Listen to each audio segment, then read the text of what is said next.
మరి నేను నీ కమెంట్స్‌లో చూసాననమాట. చాలా కమెంట్స్ వచ్చాయి నీకు. బ్యాడ్ కమెంట్స్ వచ్చాయి. మంచి గుడ్ కమెంట్స్ కూడా వచ్చాయి అందులో. అంటే అసలు ఏముందని నీకు అంతమంది ఫాలోవర్స్ ఉన్నారు అనే వాళ్ళు కూడా ఉన్నారు.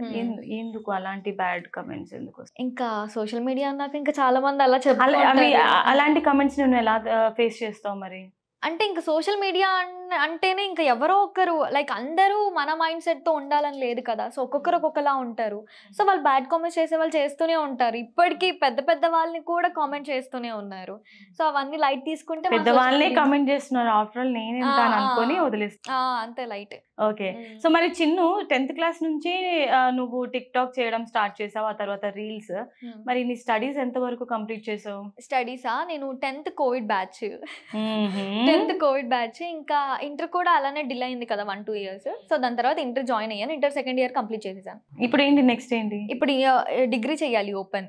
సో, ఆ లోపే ఇంకా కొన్ని ఇంట్లో సిట్యుయేషన్స్ బాలేక ఇంకా డిలే ఉంది. మొన్ననే అయిపోయిందంట ఓపెన్‌లో. సో, నెక్స్ట్ మళ్ళీ ఏమన్నా ఇస్తే జాయిన్ అయ్యి రాద్దాం. మళ్ళీ 6 మంత్స్‌కి ఒకసారి రాయాలి కదా సెమ్. హార్డ్ వర్క్ అవుతుంది. ఇంకా మళ్ళీ అదంతా స్ట్రెస్ తీసుకోలేను. కొంచెం గ్యాప్ ఇచ్చి ఓకే. తీసుకున్నా. స్టడీస్‌లో నువ్వు అంటే టాపరా? లేకపోతే యావరేజ్? యావరేజ్ స్టూడెంటే. మళ్ళీ టాపర్ ఏం కాదు. ఓకే. మరి నీతో ఉన్న ఫ్రెండ్స్ వాళ్ళెలా ఫీల్ అవుతున్నారు? ఇప్పుడు నువ్వు ఒక ఇన్‌ఫ్లుయెన్సర్ అంటే క్లోజ్ టు సెలబ్రిటీ హోదా అన్నమాట. అంటే 1,000,000 ఫాలోవర్స్ అంటే it's not easy thing. So, మరి మీ ఫ్రెండ్స్ ఎలా సపోర్ట్ చేస్తున్నారు? అంటే జెలసీగా ఫీల్ అవుతారా? లేకపోతే పైన పైన ఆహా! బాగున్నావు అలా అనడమా? ఎందుకంటే ఆబ్వియస్‌లీ మన ఫ్రెండ్ గ్రో అవుతుంది అని అంటే అవునవును. వాళ్ళకి అంటే పైన బానే మాట్లాడతారు గానీ లోపల ఒక జెలసీనెస్ అనేది ఉంటుంది. నీకలా ఏమైనా అనిపిస్తుందా నీ ఫ్రెండ్స్‌ని చూస్తే?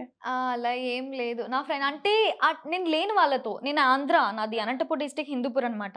సో, 10థ్‌లో నేను అంత బేసిక్‌గా చేసేదాన్ని కాదు. అంత పాపులర్ కూడా కాదు నేను 10థ్‌లో అప్పుడు.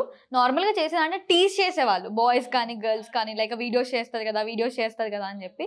సో, జెలస్ అనేది ఏం లేదు. అంటే తినకొస్తదా ఛాన్స్ అన్న టైప్‌లోనే చూసారు వాళ్ళు కూడా. చేయగలుగుతదా? ఎళ్తదా? ఊకే వీడియో చేసుకుంటాం గానీ పెద్ద సెలబ్రిటీ బయట అందరూ గుర్తిస్తారా? వాళ్ళు లైక్ నార్మల్‌గా అని తీసుకున్నారు.